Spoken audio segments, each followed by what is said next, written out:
Yes. Thank you.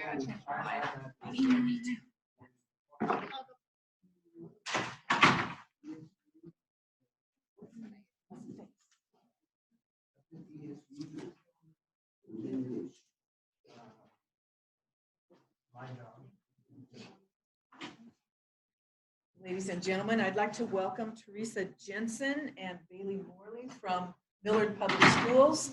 This is a presentation that they have done before for the district, so please welcome them. Hi, as she said, I'm Bailey Morely, and I teach middle school at Millard North Middle School Spanish. And I'm Teresa Jensen. I teach at Millard North High School. And we're going to talk to you today about something that affects us all.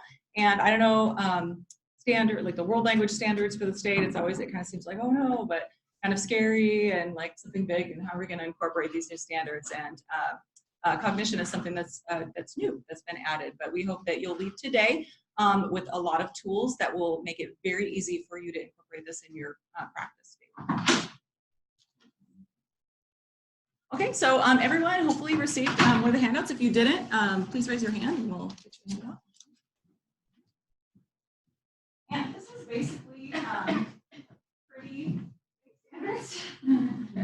And just kind of jazzed it up a little bit. And I do not have the authority to summarize the way that I did, but guess what, I did anyway. And these made sense to me so that it would make it more applicable for my classroom. But basically, cognition just states that students are able to monitor their own learning journey and to be able to explain what they know.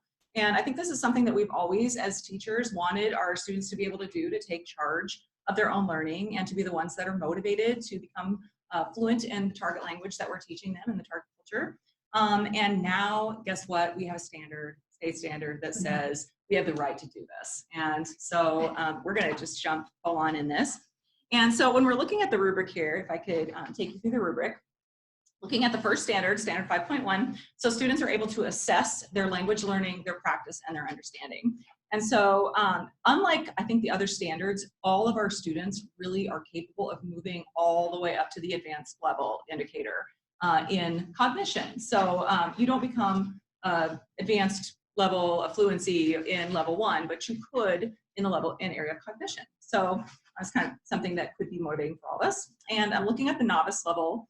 The summarizing question I thought was just, what have I learned? So students can list, yes, I've learned food vocabulary. I've learned how to introduce myself. I've learned that people in Spanish-speaking countries have a rite of passage when they become a certain age or whatever. Okay? As we move to the indicator of intermediate, they're able to look a little bit more at what are they doing to help support their own progression in their proficiency and reflect on how that's working for them. So they can maybe adjust, like, oh, maybe I should bring some flashcards, or I should watch some more YouTube videos so that I can become more proficient in like how close do people actually stand when they introduce each other and that sort of thing. And then finally, as they move into the advanced area, they're really becoming more independent and able to say, okay, how far have I come in my journey and where do I want to end up in the long run? And then the next standard is more about setting goals a little bit more than just seeing where they're at, but like where do they want to go? So looking at the novice level, what skills do I need to learn? So if I want to introduce, like, what vocabulary do I need, or where do I need, like, where do I go to find out what to do? As we look at the intermediate and advanced are actually very similar, but one of the things that stood out for me was that intermediate is more, okay, so my teacher wants me to learn this and to know how to do this. So what goals do I need to set in order to be able to please that teacher or to be able to please somebody else? And as you get into the advanced, it's more, okay, I have my personal goals for wanting to do this. Like, where do I want to be in my proficiency? So I think these are all things that we would really love if our students were able to be more proficient in this new skill. Okay, so what does cognition look like in the classroom? Like, how do I actually see this being done with my students? So you could do one-on-one conferences with your students, sit down and have them set goals with you, or you could ask them to talk about, like, what are they doing? How do they feel that they're progressing and that sort of thing. You could have peer conferencing where you give them some guiding questions and have them discuss with a partner, have like a little accountability buddy, or you could put them in little groups. You could have them journal. You could have, like, use portfolios. That's an excellent way to focus on that. And I totally stole a couple things and added from Rachel Twist's session earlier today. The blog I thought was just such a great idea. It's so interactive, and it's just an excellent way to put the students, because ultimately cognition gives student voice, which is very powerful. Peer assessment, so having them assess one another's work is another way to also help them see their progression rather than just the teacher saying this is where you're at.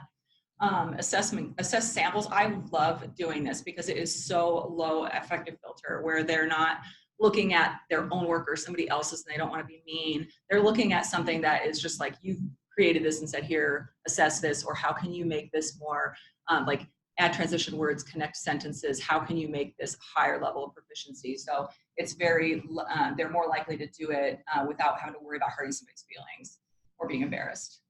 Post-assessment, I love giving kids a question or two after they're done doing some sort of assessment. So think about like, okay, what could I have done better, or how did I prepare for this, and what could I do differently next time? Just real simple. I could do all these in our classes pretty easily.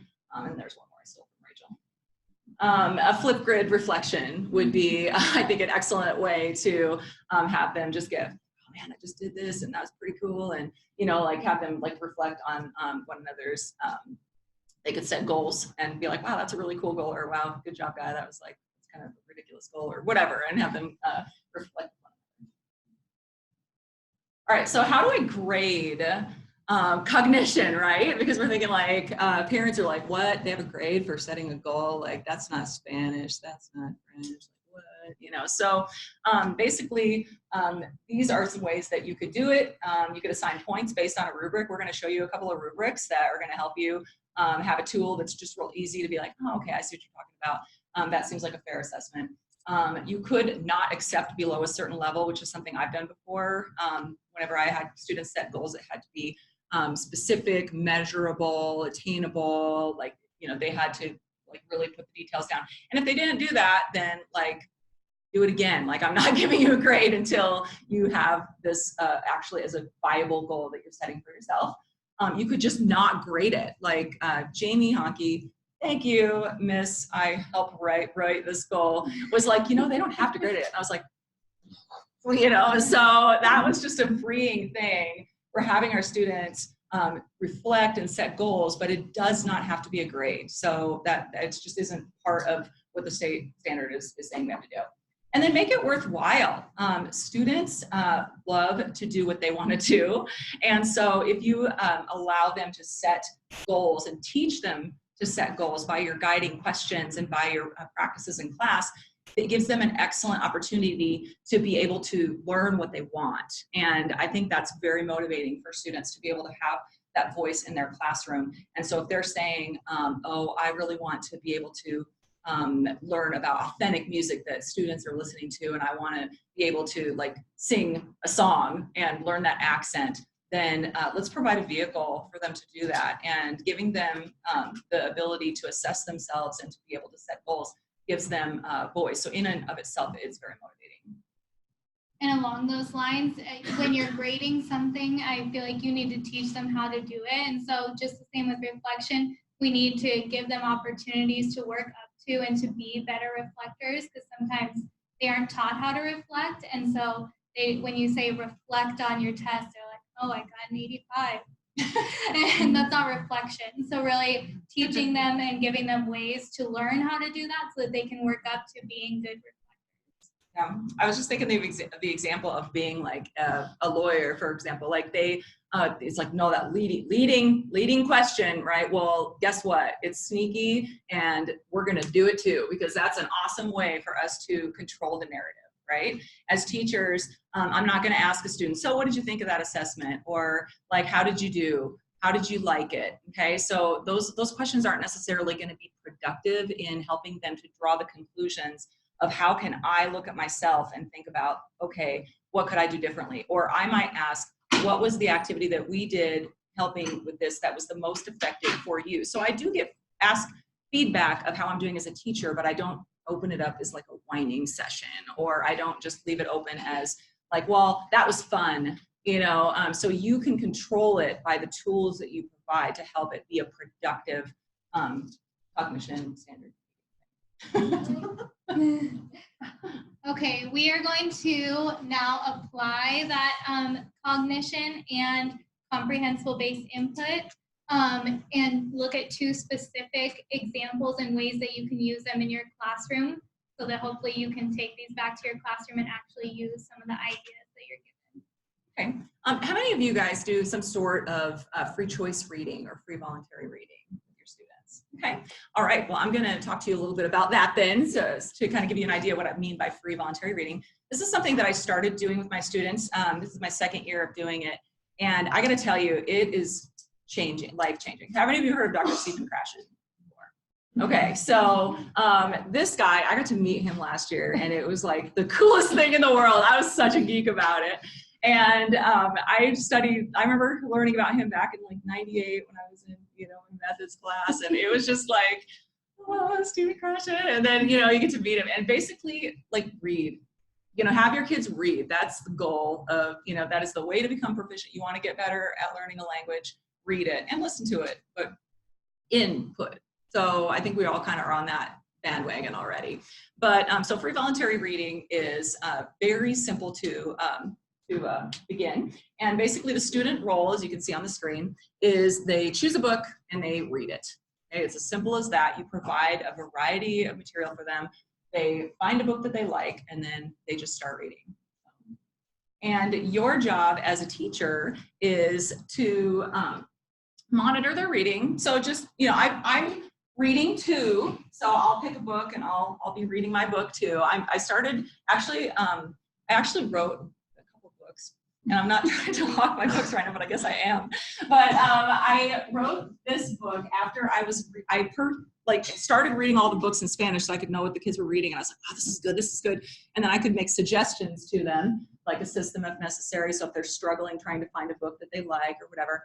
And I thought, gosh, I really want to learn Italian. And I really believe this like business that I keep telling them about reading makes you more proficient. So I'm going to see if I can find some Italian novellas. And so I found one and I started reading it. I got through like chapter 1 and I got like this awesome idea for a story. And then I just started writing.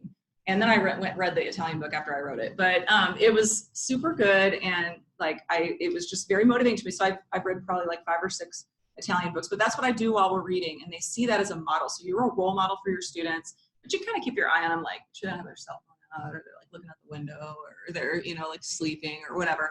But it's that simple, you guys. They really, I thought this isn't gonna work. My kids aren't gonna do it. Like if I don't give them a test over it, if I don't, make them write a book report over it, they're not gonna really read. They're not going to. But I have to tell you, it is crazy. They like get really excited when we get new books. They really get into it. And so why are cognition and free voluntary reading why do they work so well together?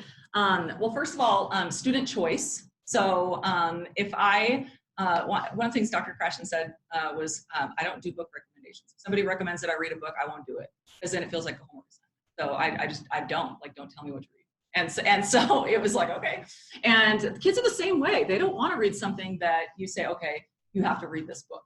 Okay. And they monitor their own focus. So they need to decide while they're reading, like, is this doing it for me, or is this book like really boring?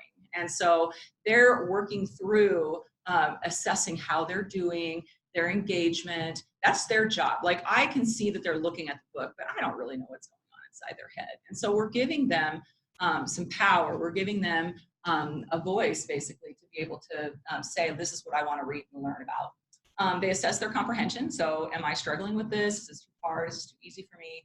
If so, I need to move on. And then set goals. And I had a student I want to share. She was not my strongest student, and she found a book. She told me this in December. She said, I went in August and I really wanted to read this book. It looked so interesting to me. And by the way, I don't organize my books. I put them all together, level 1, 2, 3, 4, and they can just pick and decide what they want to read. So it's theme oriented, and they can figure out like, whoa, that's kind of hard for me. Like, I guess I'll find a different one. But I find my IB kids reading like a level 1 or 2 book, and I find some of my regular 3s reading like 4+ books. So it just, they choose what they're interested in, and they'll get something out of it, or they'll put it back and find something else. But the girl came up to me and she said, I found this book and I really wanted to read it, and I couldn't understand it. I tried, and it just, I like couldn't do it.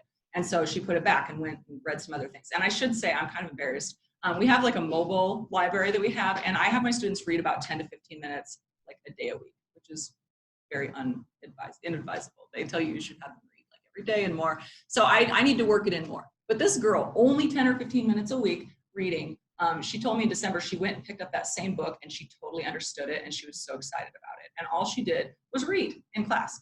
And so it's a powerful thing, and it really does work. Like, our brains are fascinating, and we are just, figuring out how they work, and they're great. So, all right. And so we're going to help you equip your students to be able to do this by giving you some rubrics for self-assessment and some materials to give them a voice. Not sure yet.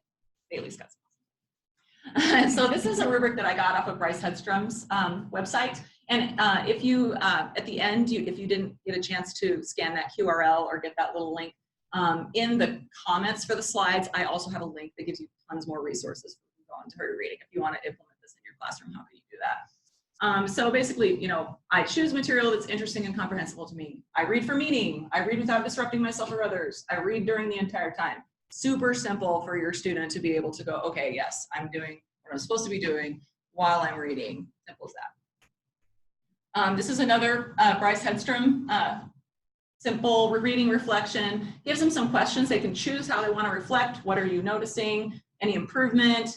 Light bulb moments for you? What are you doing? Which strategies are you using to figure out words you don't know? How well are you understanding? So this is really open-ended. And then these are some things that I've created that are also linked on there, so you can get these too. These are basically little reading cards. Like, I recommend this book, so after they read a book, they, give a little like facile, difícil, easy, difficult, how many stars, tell their friends you'll love this book because of this.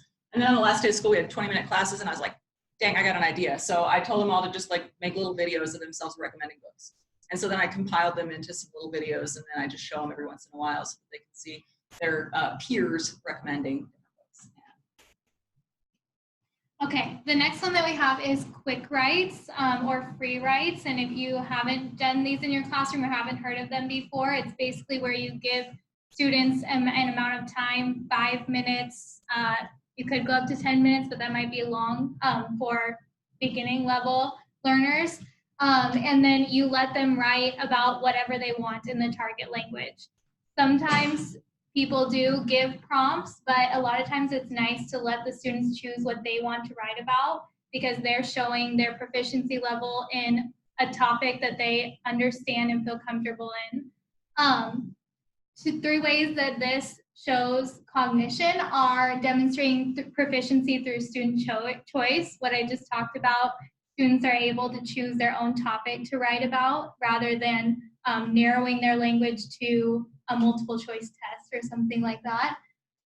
Students are able to demonstrate their own proficiency level. So again, rather than giving them a test where there's only one right answer and this is the exact vocabulary that you need to know, they're able to show their proficiency level and maybe go beyond what you think they could do because they have so much freedom.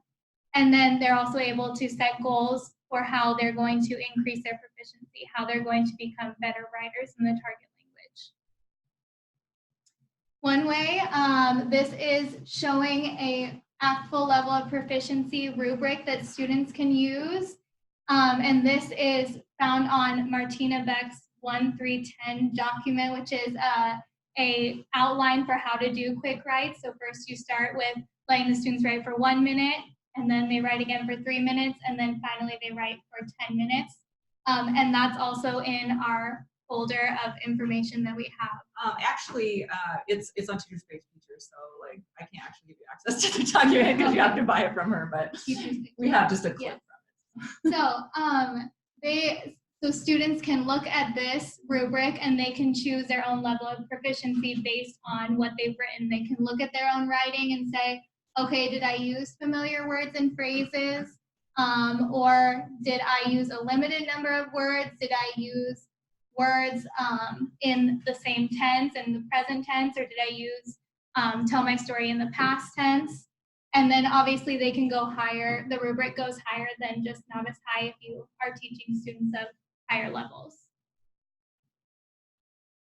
Next, students can look at ways to improve their writing. So this was taken from, I took it from SpanishPlans.org, and it was in Spanish, and I just wrote it in English so that we don't have Spanish speakers in here. But you could put it back in your language that you're teaching. So it gives examples for good sentences, better sentences, and then even better sentences. And I really like this because it's really concrete and students can see exactly, okay, if I wrote like this, then this is where I am. What could I do to go up one level? Oh, I could describe the house, or I could describe the weather that day when I was at the beach. And yeah, and I think sometimes students see proficiency levels and they just don't see, okay, how does that directly relate to how I'm writing? And I really like this example. And then also I put this in the present tense because I teach middle school, but if you wanted to put this all in the past tense when you teach upper levels, they have that as well on the website. And then some ways that you can show them proficiency levels in a more student-friendly way. So there are ice cream proficiency posters that I have up in my room, and they kind of show, okay, again, this is what a novice high writing looks like. This is what an intermediate low writing looks like. And then it adds layers to the ice cream cone. And I really like this because it also talks about it's okay to make errors, and there are a lot of errors in a novice low or novice, any form of novice writing, and that's okay, that's part of learning the language.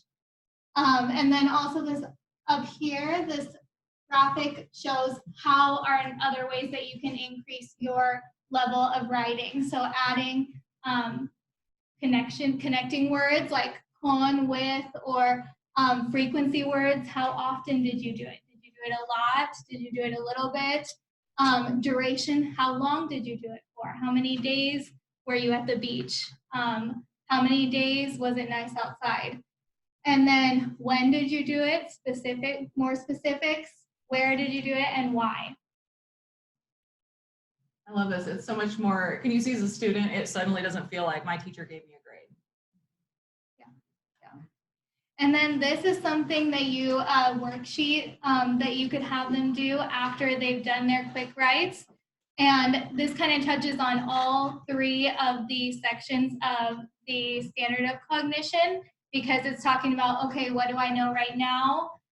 What do I want to know? And what are my goals? So you could have them look at a proficiency scale, any of the ones that were shown, the ice cream one or the one from Martina Beck's, the actual one, and they choose their proficiency level.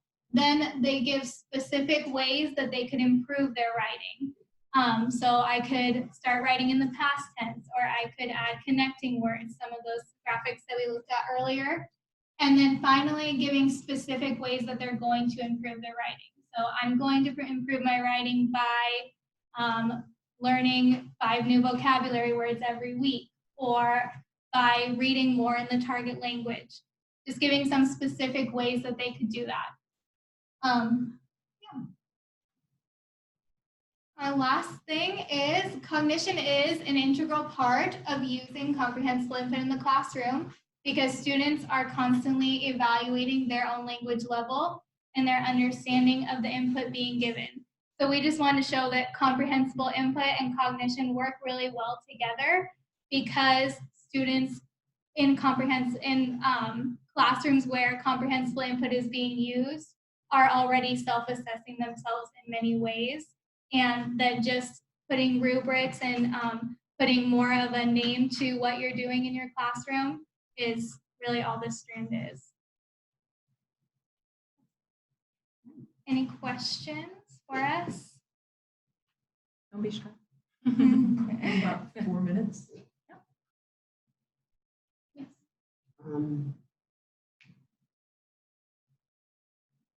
Yes. Does do the students really do well at the end of the proficiency level where it's required? after they complete their high school or language studies. Do you mean? It's because you're saying so many interesting things, and I work for the English department, you will know, and I'm told that we're having so many students who cannot write English. Oh, okay. So, but what you're presenting here is very interesting because I'm getting the impression that you are preparing students to write. So I'm we hope so. wondering, how does this contrast with the teachers who are teaching English? Because this is, to me, is very good.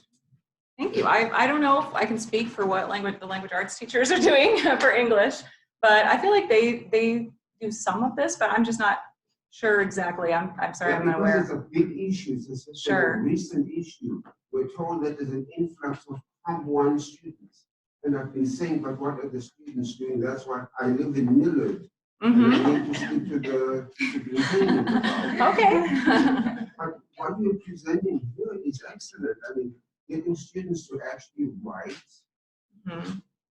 Well, and this is definitely something that it's a new standard, so I don't know how widely this is necessarily being applied in all of our classes at all. Jamie's telling me now. One more question, because I've had this for years and years. Sure. Are students required to, do you require students to do 2 years of high school? Foreign languages? We don't actually have any requirement for world languages in our school, in our district. I've had some complaints from students who have not, who still have to take a foreign language that you will know. Because I don't know how many years this is. We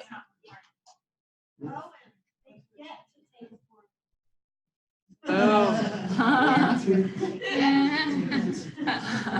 what I heard from them foreign language professors is that students are either F students or A students. I've heard it over and over. So then that's why I got questions. How are the students prepared in the high school? Sorry, I'm an older professor. I just have questions for years and years. I was in charge. Right. Yeah, Jamie, would you share what your thoughts are on this? So I was part of the World Language Standards Revision team. This was actually my standard group, like I was the advisor for this standard. When we did the research to try to incorporate a cognition or a metacognitive standard, we did research across the entire country. There aren't standards that incorporate cognition in the world language. So Nebraska is one of the first ones. Cutting edge, folks. So it's brand new. So it's a little murky in the understanding of like how to apply it, which is why using rubrics and things like this is actually going to be really beneficial to students. In terms of English language arts standards, they have a lot more, and there are more nuance in terms of like reading proficiency and writing proficiency through the vein of literature. So when we talked about incorporating writing, we use that more in the communicative strands, like Strand 1 and Strand 3 of our world language standards. There's cross language, but the cognition standard is new for us. So it's going to be uncharted territory. So just give yourself a little grace. You're my student, right? Yes. Can you go back to that slide? The previous one, skills rubric reading. You said this name. Bryce Hedstrom. He's actually the keynote speaker at Comprehensible Iowa on 13th February. He's pretty amazing. It's on the next slide. Oh, next. Bryce Hedstrom. Huh? No. I just know No, it's yeah. And if you want, we can go to the last. We have that that QR code as well as like a little link that you can get this whole presentation. There you go. So here, and then you can also email either of us and we can share it with you so you can have access to all the materials. I have a ton of extra stuff. We have a ton of stuff on there that you guys can access if you go onto the site. And if you're interested, I have a mystery Caras Vemos. It's $7.95. And then the one on the right is Luisa Unipuede. This is actually a personal story about my goddaughter and her journey through mental health in the Dominican Republic. It's very cultural, filled with Dominican Republic culture, but also through the stigma of mental health. We have students who struggle with things like anxiety, depression, OCD. She had them all, and she's actually getting ready to graduate with a psychology degree this next year, and all the proceeds from the book go to support bringing a psychologist to the children's home in Boveda, Dominican Republic, where she grew up. So.